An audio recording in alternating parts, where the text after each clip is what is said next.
मुस्लिमों ने बिहार के सीएम नीतीश कुमार का बॉयकॉट कर दिया है और इससे प्रॉब्लम यह हो सकती है कि बिहार चुनाव 2025 जो कि अभी आने वाले हैं उसमें आरजेडी का फायदा हो सकता है और एनडीए का नुकसान हो सकता है और बीजेपी को भी एक बड़ा नुकसान उठाना पड़ेगा। रिमझिम के 5 पॉइंट्स में देखिए, सबसे पहला पॉइंट, मुस्लिमों ने क्यों किया सीएम नीतीश का बॉयकॉट। भाई ऐसा क्या हो गया। दूसरा है, क्या बिहार चुनाव 2025 में आरजेडी को फायदा होगा। इसका समीकरण आपको समझना पड़ेगा, गणित आपको समझना पड़ेगा। तीसरा है, नीतीश कुमार कौन सी अटपटी हरकतों से फंस गए हैं, आपने कुछ तो देख भी ली होंगी। चौथा है, किस तरीके से देखिए बीजेपी इस वक्त चुप है और क्या बीजेपी को नुकसान उठाना पड़ सकता है। और पांचवा है, वक्फ बोर्ड कानून में नया बदलाव क्या है जिस पर बवाल हो गया है। सब कुछ आसान भाषा में।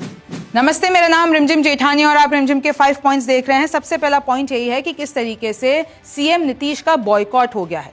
जितने भी बड़े मुस्लिम संगठन हैं उन्होंने कह दिया कि भाई नीतीश की इफ्तार पार्टी में नहीं जाएंगे। वो कौन कौन से संगठन हैं? All India Muslim personal law board और बड़े संगठन हैं इमारत शरिया, जमीयत उलेमा हिंद, जमीयत अहले हदीस, जमात इस्लामी हिंद, खानका रहमानी, खानका मुजीबिया समेत 8 मुस्लिम संगठनों का पत्र है। और लिटरली नीतीश को कहा गया है कि आपने तो बड़ी सेक्युलरिज्म की बातें की थी, आपने तो बड़े हमारे हक की बात की थी, आप तो कुछ कर ही नहीं रहे हो और हम आपके खिलाफ स्टैंड लेते हैं। आपकी इफ्तार पार्टी में नहीं आएंगी क्योंकि आप सत्ता मतलब एनडीए के साथ, यानी जितने भी बीजेपी है और आपका ये चिराग पासवान की पार्टी है उसके साथ मिलकर आप बदल गए हो।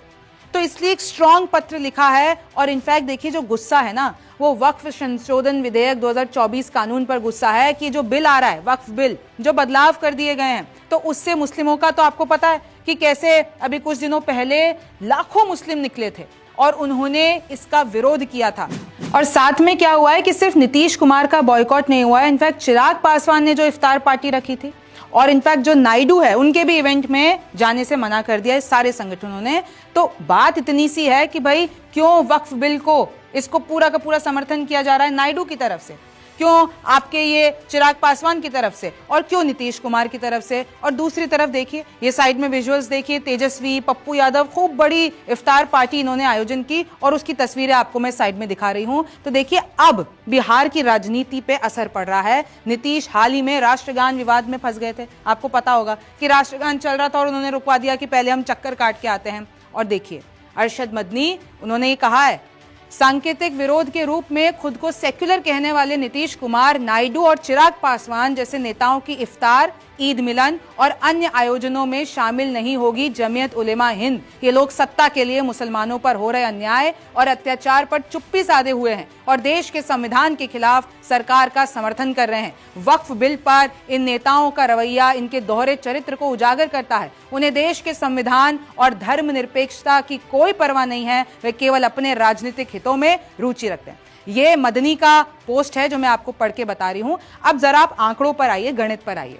अगर मैं आपको बिहार चुनाव 2020 के नतीजे बताती हूं, कुल सीटें कितनी हैं? असेंबली इलेक्शंस आपको पता है आने वाले हैं, 243 सीटें हैं, बहुमत का आंकड़ा 122 है। 2020 में क्या हुआ? बीजेपी 74, जेडीयू 43, अदर्स के खाते में आई 4 और एनडीए पूरा आया 125, यानी एनडीए सत्ता में आई। फिर अगर आप इधर देखते हैं, आरजेडी सबसे बड़ी पार्टी बनी 75 सीटों के साथ। आईएनसी कांग्रेस कितनी? 19 सीटें, अदर्स के खाते में 16 और पूरा आप महागठबंधन देख लेते हैं तो 110। तो ऑब्वियस सी बात है एनडीए भाई सत्ता में आ गई थी और अदर्स जो हैं इस पूरे आंकड़े में अदर्स आए 8। तो ये है नतीजे। लेकिन जरा इसको थोड़ा मुस्लिमों के पर्सपेक्टिव से समझने की कोशिश करते हैं। ये ग्राफ मैं आपको बता रही हूं कि कैसे इसमें एआईएमआईएम का रोल देखिए। अगर आप 2020 की बात करते हैं, 5 पर उतारे थे ओवैसी की पार्टी ने, पांचों की पांचों सीटें जीत गए। आप देखेंगे बीएसपी इतना कुछ नहीं कर पाई और बीएसपी कर पाई लेकिन बीजेपी नहीं कर पाई। फिर आप देखते हैं कांग्रेस ने 19 सीटों पे उतारे थे, 4 पर जीत गई। तो इस तरीके से मुस्लिम समीकरण है। इसको और अगर हम अच्छे से समझते हैं तो एआईएमआईएम की पकड़ वहां पर मजबूत है। फिर आप आरजेडी आ जाइए। भाई आरजेडी को मुसलमान वोट करता है, या आपको भी पता है उनका ट्रेडिशनल सपोर्ट है। कांग्रेस के पास भी है मुस्लिम समर्थन, लेकिन एआईएमआईएम और कांग्रेस आरजेडी से कम है। तो कांग्रेस के पास इतना, एनडीए के पास तो आप देख लीजिए बिल्कुल नहीं है। पहले हालांकि जेडीयू के पास था, नीतीश कुमार के पास था जब वो महागठबंधन में थे, लेकिन जब से वो एनडीए के साथ आए तब से ये इनका पूरा का पूरा वोट बैंक चला गया। आप देखिए आरजेडी का, अगर मैं आपको वोट परसेंट बताती हूँ, कितना था 23.1%, 2020 की बात कर रहे हैं। जेडीयू का कितना 15.4% और बीजेपी का 19.4%। इनफैक्ट अगर लोकसभा की बात कर लेती हूं, आरजेडी ने 4 सीटें जीती 22.1% के साथ, जेडीयू ने 12 सीटें जीती 18.5% के साथ। तो आप देख सकते हैं यादवों और मुस्लिमों में आरजेडी की जो छाप है वो अभी तक भी मेंटेन है। अगर आप देखते हैं कि कितनी बार नीतीश ने, भाई पलटू राम उनको कहा जाता है ना, कि कभी इधर आ जाते हैं कभी उधर चले जाते हैं, इतनी बार छोड़ा है। तो एक तो उनके लिए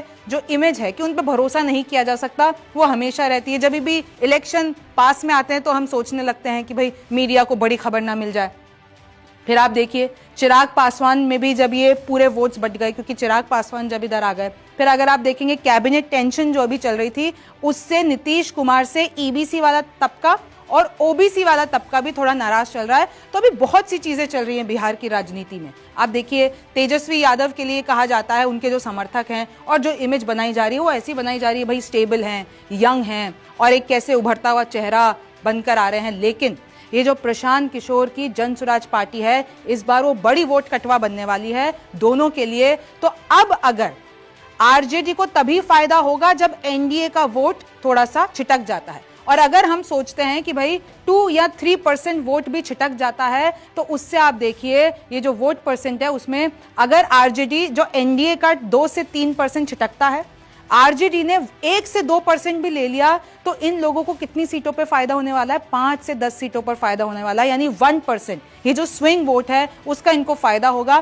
फिर जब ये कांग्रेस और लेफ्ट पार्टीज के साथ संगठन करेंगे यानी महागठबंधन, तो उनको और ज्यादा फायदा हो सकता है। आप देखिए भाई कोर वोटर कौन है आरजेडी का, ये MYBAAP, मुस्लिम, यादव, बहुजन, अगड़ा, आधी आबादी, पुअर। तो इस तरीके से ये लोग काम करते हैं, इनका कोर वोटर है। और अगर मैं स्पेसिफिकली बात करती हूं टारगेट, ये जो 40% है इसमें से यादव तो 14 से 15% है, मुस्लिम 17% है और इनके ये कोर वोटर हैं। आप देखिए मुस्लिम कितने हैं बिहार में? 17% बिहार की पॉपुलेशन, यानी अगर बिहार की पॉपुलेशन है आपकी 120 मिलियन, उसमें से 20 मिलियन आपके मुस्लिम हैं। ये अगर हम आपको बता देते हैं 2011 का सेंसस है और उस हिसाब से ये आंकड़े बनाए हुए हैं। फिर देखिए ये जो इन्फ्लुएंस है 243 सीटों में से 42 सीटें ऐसी है जिसपे मुस्लिम का ज्यादा इफेक्ट है, यानी मुस्लिम वोट्स वहां पर डिसाइड करते हैं कि कौन वो सीट लेकर जाएगा। अब आप 2015 में देख लीजिए, जैसे कि मैंने आपको बताया, जब जेडीयू, आरजेडी और कांग्रेस एक साथ थे तो उनके पास अच्छा खासा पूरा वोट था, लेकिन जैसे ही अलग हो गए नीतीश कुमार तो सब पलट गया। लेकिन आरजेडी ने अपना वोट बैंक कायम रखा, उनका ये जो वोट शेयर है 23.1% उन्होंने वापस ले लिया। अब आप देखिए कटिहार और किशनगंज जैसी जो सीटें हैं जिसमें मुस्लिम वोटर्स 30 से 50% है, वो आरजेडी लेके चली गई। फिर आप आगे देखिए बीजेपी का ये जो 2020 का आप वोट शेयर देखते हैं वो 19.4% है, जेडीयू का 15.4% है। अगर इन दोनों की तरफ से, क्योंकि ये मुस्लिमों ने इतना बड़ा बॉयकॉट किया है आपका वक्फ बिल के खिलाफ जो नाराजगी है, उससे 1 या 2% भी मुस्लिम यूनिफाई हो जाते हैं एनडीए के अगेंस्ट, तो आप देखिए इसमें जो एनालिस्ट बता रहे हैं कि भाई जो बीजेपी और आप सबको मिला दीजिए, एनडीए को मिला लीजिए, इनका जो टैली है 127 जो 2020 में कहीं ना कहीं 127 के आसपास, तो वो 110 से 115 भी हो सकता है। यानी जो आरजेडी है उसको 122 के ऊपर बढ़त मिल सकती है, यानी मेजॉरिटी मार्क को ये लोग क्रॉस कर सकते हैं। तो देखिए मुस्लिम वोटर जो है इधर कितना ज्यादा महत्वपूर्ण है।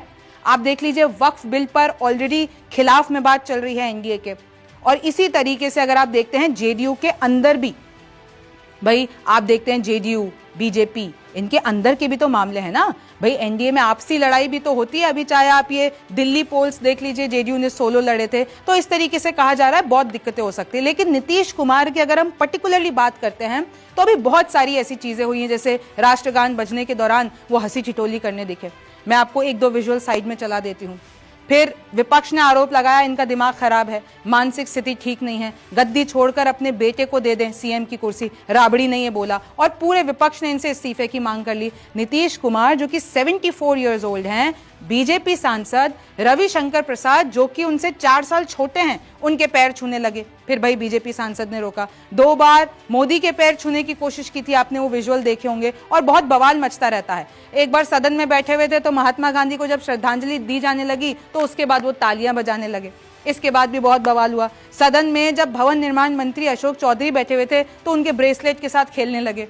तो ये सोशल मीडिया पर फिर बहुत हंसी चिटोली भी होती है। भाई वो रावण वाला समारोह था, उसमें उन्होंने जैसे ही तीर और धनुष लिया उनके हाथ से छिटक गया, उन्होंने फेंक दिया, तो उसके बाद भी बहुत खिल्ली उड़ी। मंत्री अशोक चौधरी के कंधे पर सिर रखकर उनसे लिपट गए एकदम। तो ऐसी बहुत सारी चीज़ें हैं जो अभी हाल ही में उनके साथ हुई है या सोशल मीडिया पर वायरल हुई है। पूरे विपक्ष ने मिलकर बोल दिया है कि भाई दिमागी हालत ठीक नहीं है, हम तो इस्तीफा मांगते हैं, हटाइए, हमें बिहार की चिंता है, ऐसा सीएम नहीं होना चाहिए। आप देखिए ये कितनी बड़ी बात है। बीजेपी क्योंकि उनके नेतृत्व में पूरा मामला सोच रही है और हमेशा नीतीश कुमार ही रहे, जहां नीतीश कुमार वहां सत्ता, हमेशा सत्ता में रहे। अब अगर इनके ऊपर से भरोसा हटता है तो भाई बीजेपी तो इनके सहारे है ना, तो फिर क्या होगा। कभी कभार तो ये जो आप देखिए कि जब महागठबंधन जीता है तभी भी नीतीश कुमार वहीं थे। तो जो अब ये जो ये ट्रस्ट जा रहा है, तो वो क्या सच में जा रहा है इन सारी चीजों से कि नहीं। अब बीजेपी चुप है, क्या उठाना पड़ेगा नुकसान। अभी तक पूरे मामले पर चुप है बीजेपी, कुछ ज्यादा बोला नहीं है। अब वो लोग भी अंदर ना अंदर कुछ तो प्लानिंग कर रहे होंगे, भाई क्या करें। अभी तो आपकी सीट शेयरिंग होगी, आपका पूरा नेतृत्व डिसाइड होगा। अब ऐसे नैरेटिव से बीजेपी को भी बड़ा नुकसान हो सकता है। बड़ा भाई छोटा भाई हमेशा इनके बीच में चलता रहता है, लेकिन अब जो होगा वो देखना बड़ा दिलचस्प होगा। आपसी संगठन और नेतृत्व में भी बड़ी लड़ाई है। भाई कौन होगा सीएम चेहरा कि आपके नेतृत्व में लड़ते हैं, कितनी सीटें आपको देंगे, आपकी छवि ऐसी है। अभी तो देखिए बहुत मजा आने वाला है आपको बिहार इलेक्शन में, और मुझे पता है आप बहुत इंटरेस्टेड रहते हैं। लेकिन एक और बात कर लेते हैं वक्फ बोर्ड कानून की, कि भाई मुस्लिमों का ऐसा क्यों इतना बवाल हो रहा है, ऐसे कौन से बदलाव हो गए हैं। वक्फ संशोधन विधेयक ईद के बाद संसद में पेश होगा। तो ईद के बाद तकरीबन आपका देखिए 4 अप्रैल को ये संसद में पेश हो सकता है। न्याय के लिए अदालत जाने का मौका मिलेगा। अब देखिए वक्फ बिल में बहुत सारे जो कानून था उसमें ये जो नया विधेयक लाया गया उसमें बहुत सारे बदलाव कर दिए गए। सबसे बड़ा तो यही है कि हमेशा ये वक्फ संपत्ति की जो सुनवाई होती थी वो ट्रिब्यूनल में होती थी। आप और कोई भी कोर्ट में नहीं जा सकते थे, चाहे वो हाई कोर्ट हो, जिला कोर्ट हो, सुप्रीम, कहीं पे भी नहीं जा सकते थे। लेकिन अब ऐसा नहीं होगा। अगर मैटर बढ़ेगा तो सिर्फ ट्रिब्यूनल, अच्छा ट्रिब्यूनल भी जो होता था वो इन्हीं सब वक्फ वालों का होता था।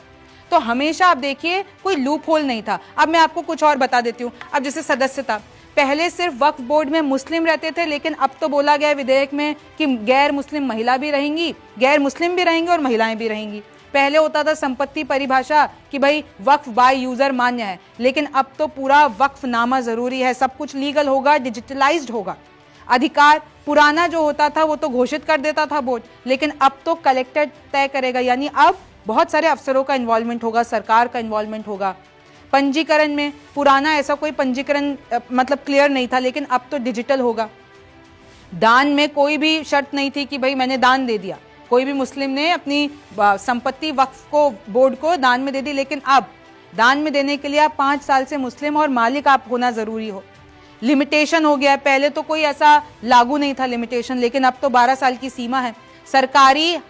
अब जो सरकारी इन्वॉल्वमेंट है वो ज्यादा बढ़ जाएगा। आप देखिए पहले तो सीमित था, लेकिन अब तो सरकार की भूमिका बढ़ेगी और कलेक्टर की भी बढ़ेगी। तो इस तरीके से, और अगर आपको और ज्यादा वक्फ बिल के बारे में जानना हो, ये मैंने 2 शोज किए थे आपके लिए 7 महीने पहले जब इसको लाया जा रहा था, आप जाके ये देख सकते हैं, आप स्क्रीनशॉट ले लीजिए। इसमें मैंने एक एक डिटेल करके आपको बताया है। लेकिन अगर हम बिहार विधानसभा चुनाव के बारे में बात करते हैं तो देखिए मुस्लिमों का इस तरीके से बॉयकॉट कर देना और खुले मंच पे, ये अभी आपको पता है ना कि कहीं ना कहीं कोशिश तो होती है, आप अपना वोट बैंक, चलिए आपको इतनी उम्मीद नहीं है लेकिन आप कोशिश तो करते हैं, लेकिन खुले मंच पे सरासर ऐसा कह देना कि भाई हमें आपसे उम्मीद नहीं है, तो राजनीति में लोगों के बीच में एक बड़ा मैसेज जाता है। और सोशल मीडिया पे जो हो रहा है वो आपको पता है। आपको इसके बारे में क्या लगता है मुझे कमेंट सेक्शन में जरूर बताइए। मैं हूं रिमझिम जेठानी, आपसे फिर मुलाकात होगी।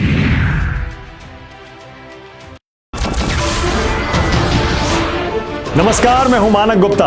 अगर आपको हमारा ये वीडियो पसंद आया हो तो इसे लाइक और शेयर जरूर करें, और हां, हमें सब्सक्राइब और फॉलो करना ना भूलें ताकि आप देश और दुनिया की कोई खबर मिस ना करें। तो जुड़े रहिए हमारे साथ और देखते रहिए न्यूज़ 24।